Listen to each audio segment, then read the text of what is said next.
I'm back with author Joe Allen. His website, JoeBot, JoeBot.xyz, the book Dark Aeon, Transhumanism and the War Against Humanity.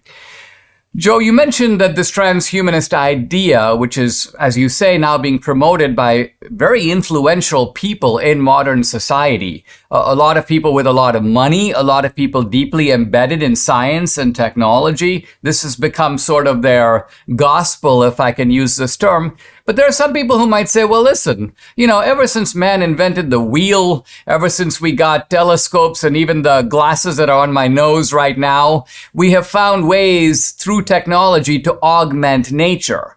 So when nature shows some deficiencies, I can't see very well if it's far away, I use this technology known as a pair of glasses. And what is new or different about these new technologies that make them different from the wheel, the plow, the telephone, the computer, the airplane, and other technologies which in some ways have obviously transformed human civilization?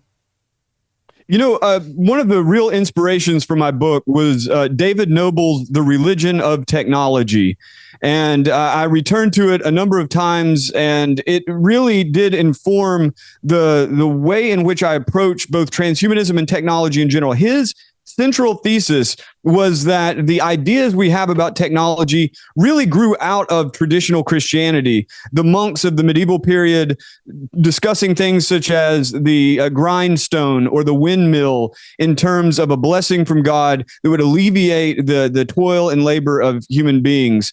But very quickly, in the aftermath of the Industrial Revolution, when humans started looking around their cities and seeing we are becoming something quite different than our agrarian predecessors, ideas about the future began cropping up. What will this look like in 100 years? Some of those ideas were very radical. Samuel Butler, writing in New Zealand in the late 1800s, believed that these machines would eventually be imbued with a life of their own. So I would say that the real difference between the traditional conception of what these technologies offer in regard to what St. Augustine would say is really just an entertainment, or again, a way to alleviate suffering or toil. What they're talking about now is technology as a salvific principle in and of itself. So all of the great goals of religion, be it salvation, be it the heaven promised through salvation, be it a higher intelligence that can answer the critical questions in life, be that the extension of one's life through healing, the things that traditionally have been the purview of the spiritual are quickly becoming technological. And so I think that observation of a gradual movement of technology augmenting human beings, that's true. But with more and more advanced technologies, I think that the possibility of transhumanists realizing their fantasies are becoming much more relevant. And I think we're at a point where we're going to have to decide, do we adopt these technologies? If we do we adopt them in the ways that they're being presented? And if not, what do we do?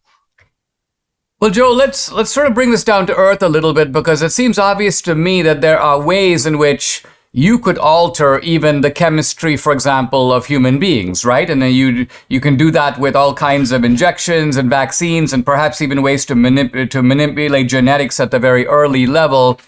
But take something so simple as the human lifespan. I mean, granted that the human lifespan has increased pretty dramatically over the past several centuries. The simple truth of it is, not many people live to be 100 years old. And we were hearing even 30 years ago, oh, the human lifespan is going to double and so on. Is there any prospect to take something as simple as the human lifespan? Because it seems to me that no matter what we do to fiddle around with the earth and the planet, if the simple truth of it is we're going to be inside the ground within 100 years, issues of immortality, of your ultimate destiny, of repentance and salvation can't very easily be wished away, can they?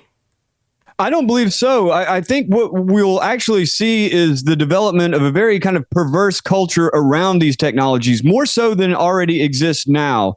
One of the real problems, and I'm just going to use an analogy here, one of the real problems in human life has been always how to find a mate. how do I find a mate and form a family, or at least have children? Now that problem has been solved for millions upon hundreds of millions of men by way of digital pornography and various other implements that basically stop that short. They satisfy that desire, and yet what it comes out the other end is something very malformed, very perverse. Expand that out to any of the radical technologies that I just mentioned, from artificial intelligence to robotics to genetic engineering itself and various other biochemical ways of intervening in the human body. I think that there will, of course, be upsides. If there weren't upsides, no one would want any of this anyway. But I think that the downsides are already tremendous. And I think the downsides going forward will not only be much more glaring, but in fact, quite a bit more dangerous than they already are. Let's take a pause. When we come back, final segment with Joe Allen. The book we're talking about is called Dark Eon, AEON, and the website Joebot, JOEBOT.xyz. Hey guys, with my big new movie coming out next month, this is a perfect time to check out and I hope to join my Locals channel. If you get an annual subscription to my channel, the new film and also 2000 Mules and earlier films are all included. So it's a good deal and you should take advantage of it. I post a lot of exclusive content on Locals, content that is often censored on other social media platforms. On Locals, you get Dinesh Unchained, Dinesh Uncensored. You can also interact with me directly. I do a live weekly Q&A every Tuesday. That's today. And no topic is off limits. By the way, if you want to check out today's, it's at 8 p.m. Eastern.